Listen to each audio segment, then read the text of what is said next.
Assalamualaikum warahmatullahi wabarakatuh. Perkenalkan, nama saya Rina Tijawati, mahasiswi Universitas Terbuka dari Pokjar Kabupaten Kuningan, Provinsi Jawa Barat.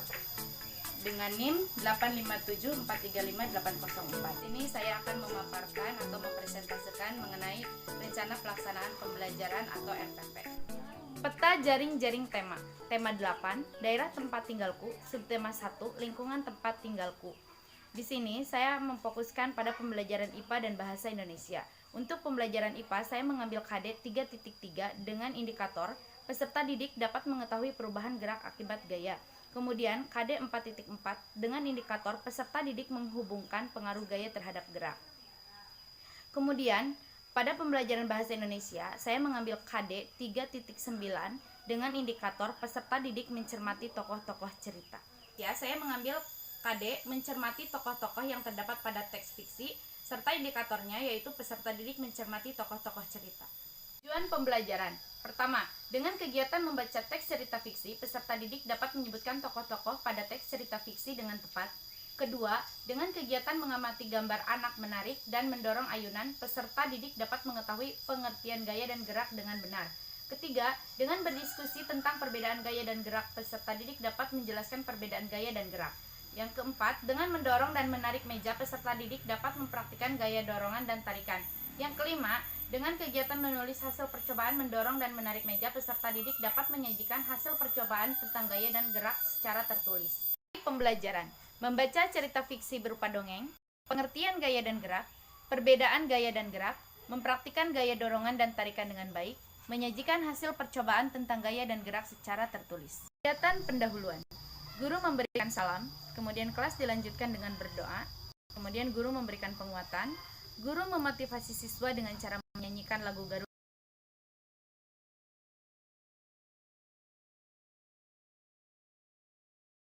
peserta didik, guru mengkondisikan secara klasikal dengan mengajukan pertanyaan, kemudian peserta didik menyampaikan jawaban atas pertanyaan yang diajukan oleh guru. Kemudian guru membacakan narasi pada buku siswa. Dengan adanya kegiatan ini diharapkan peserta didik siap, termotivasi, dan terangsang untuk belajar lebih jauh lagi mengenai teks cerita fiksi. Peserta didik diharapkan memiliki tempat tinggalnya, misalnya cerita yang terkenal dan berkembang di daerahnya. Selanjutnya, guru menyampaikan tujuan pembelajaran. Kegiatan inti. Yang pertama, membaca. Secara mandiri, peserta didik diminta untuk membaca cerita Mula Telaga Warna di Dalam Hati.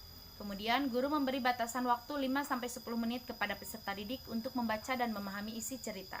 Selanjutnya, secara mandiri peserta didik diminta untuk menjawab pertanyaan-pertanyaan yang terdapat pada buku siswa. Guru mengajak peserta didik membahas jawaban atas pertanyaan-pertanyaan pada buku siswa. Selanjutnya, guru meminta peserta didik menyampaikan jawabannya. Guru memberikan kesempatan kepada peserta didik lain jika ada jawaban yang berbeda. Guru memberikan dan apresiasi jawaban peserta didik. Mengamati. Peserta didik membaca narasi pada buku siswa. Kemudian guru menjelaskan bahwa banyak sarana umum di lingkungan tempat tinggal, misalnya taman bermain untuk anak-anak. Peserta didik diminta mengamati gambar.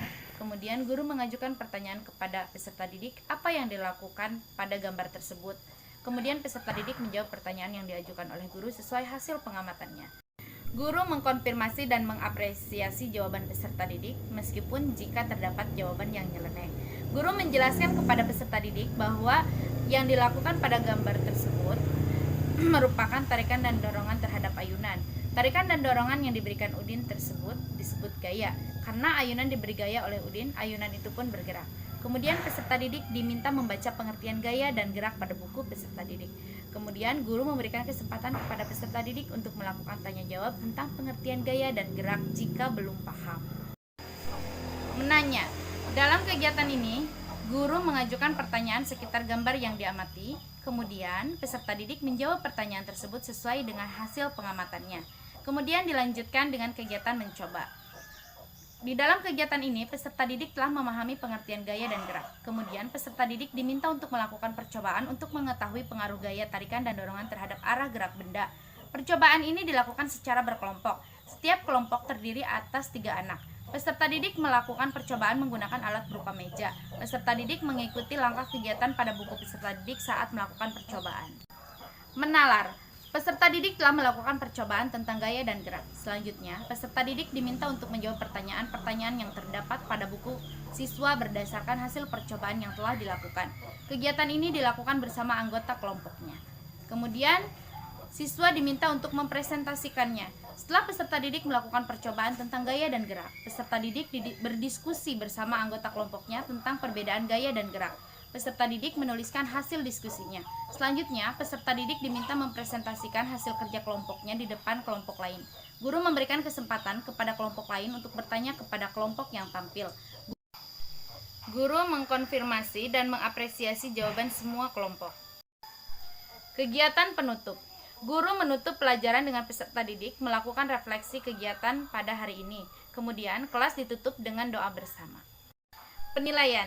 Di dalam RPP ini ada 3 penilaian yang dilakukan. Pertama, penilaian sosial. Yang kedua, penilaian kognitif atau pengetahuan. Yang ketiga, penilaian psikomotor atau keterampilan. Setelah melakukan penilaian, kemudian ada tindak lanjut berupa pengayaan atau remedial. Kegiatan pengayaan. Kegiatan pengayaan dilakukan jika peserta didik sudah bisa menyebutkan tokoh-tokoh dalam dongeng. Peserta didik diminta membaca buku yang berkaitan dengan materi cerita fiksi.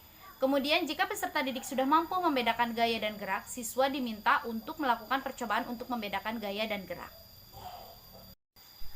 Kegiatan remedial. Kegiatan remedial ini dilakukan apabila peserta didik belum bisa menyebutkan tokoh-tokoh dalam dongeng, maka siswa diminta untuk membaca kembali dongeng tersebut dengan pendampingan guru. Kemudian, jika peserta didik belum mampu membedakan antara gaya dan gerak, maka siswa diminta untuk mengamati kembali gambar yang sudah ada. Maka guru dapat memberikan bimbingan. Sumber dan media pembelajaran. Sumber pembelajaran. Buku Pedoman Guru Tema 8 Kelas 4. Buku Tematik Terpadu Kurikulum 2013 Jakarta Kementerian Pendidikan dan Kebudayaan 2017. Buku media pembelajaran. Pertama, buku cerita rakyat dari berbagai daerah. 2. Meja. 3. Ayunan. Yang pertama, teks dongeng. Yang kedua, yaitu gambar ayunan. Yang ketiga, gambar kegiatan menarik dan mendorong meja. Ini LKPD Bahasa Indonesia. Sedangkan untuk LKPD Pembelajaran IPA, saya menggunakan yang seperti ini. Dan yang ini adalah jawaban yang diharapkan dalam LKPD Pembelajaran IPA. Dan yang ini adalah jawaban yang diharapkan dalam LKPD Pembelajaran IPA. Demikian pemaparan atau presentasi atas RPP yang telah saya buat. Apabila dalam pembuatannya banyak kesalahan ataupun kekurangan, dan saya ucapkan terima kasih sebanyak-banyaknya kepada Ibu yang telah membimbing kami dalam proses pembuatan atau pengerjaan tugas ini. Mungkin cukup sekian, saya ucapkan terima kasih. Wassalamualaikum warahmatullahi wabarakatuh.